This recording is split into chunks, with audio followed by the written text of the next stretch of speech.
When I was little, I was under the impression that school uniforms looked really cool and super stylish.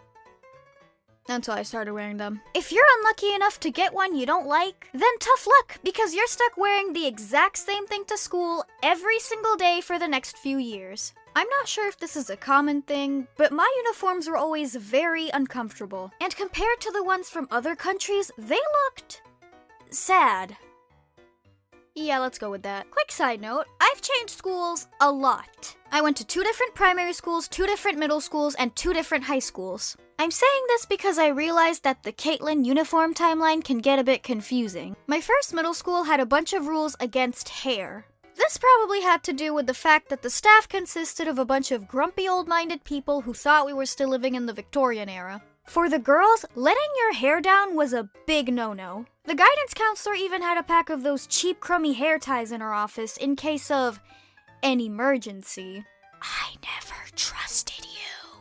And we were only allowed to have like 3 hairstyles. Only braids, buns, and tied-up hair were accepted. As for the boys, they weren't allowed to have long hair. And by long hair, I don't mean hot, overpowered anime boy with better hair than I could ever have. I mean literally any hair that was over 2 inches. I've never heard of any other schools that do this.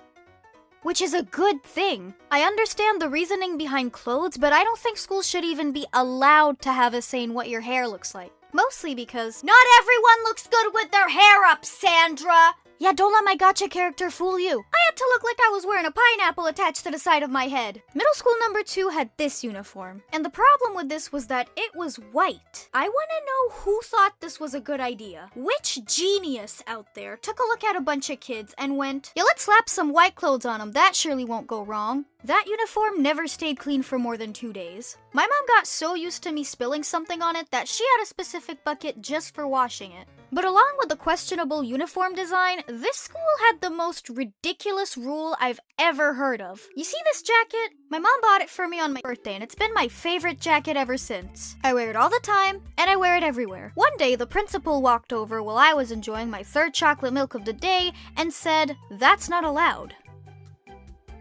There's a limit for chocolate milk? No, not that. That. Apparently, in that school, tying your jacket around your waist was against the rules. What? Why though? Because it's the rules. Yeah, but why? We don't allow it here. Okay, but why?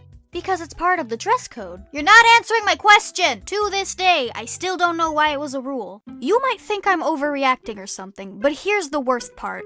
Since everyone knew about this rule, whenever a girl did have their jacket around their waist, it would feel like the equivalent of holding a megaphone and announcing to the entire school that Mother Nature decided to pay you an unexpected visit that day. And in a school full of uneducated, immature teenage boys, I bet you can tell how that might have gone. This was messed up on another level. I hated that rule. I never followed it. I even got threatened to be sent to the principal's office 5 times, but it never happened because, like, what are they gonna tell my parents? Hello, sir, your daughter is in violation of the school dress code. What? That doesn't sound like her. What did she do? She wore her jacket around her waist. Hey, honey! What? Your daughter violated the dress code! What? She wore her jacket around her waist! My old high school had uniforms too, but I never got one. I found a way to cheat the system. I told them that I was gonna leave for Canada but didn't know exactly when, so they said that it's okay for me to not buy the uniform as long as I wore something consistent, which wasn't a problem at all since I wear the exact same thing every day. Everything was going great until one day they decided to make some changes about the dress code. Oh, absolutely not. Natural colors and highlights were fine, but the school thought that unnatural hair colors were too distractive. Fortunately, I was good friends with the vice principal. He's a really cool guy and he supports my YouTube. And since he noticed that without my red hair, I wouldn't look exactly how I look in my videos, he let me keep it. But then the school thought it would be unfair to let only one student keep her colored hair, so they just completely let go of that rule. Which means that technically, I saved your hair. You're welcome. Ew, isn't that the Gacha kid? So what do I think about dress codes? I don't like them. Guys, I finally got my laptop. I am over the moon. Thank you so much for your support. I can finally post without waiting for like 8 months. These videos take a lot of time to make, mostly because I'm the one drawing everything, so try to bear with me here. I'm gonna try to push my limit and see how quickly I can get the next video out, and hopefully I can squeeze it under 3 months this time. No promises though. Every time I announce that I'll be posting something on a specific date, I end up jinxing it. So yeah, no promises, but I will try my very best. By the way, did you notice the merch I had in the background? I'm gonna make a follow-up video talking about it later. Anyway, good luck with the new school year, everyone. Work hard, but most importantly, take care of yourself.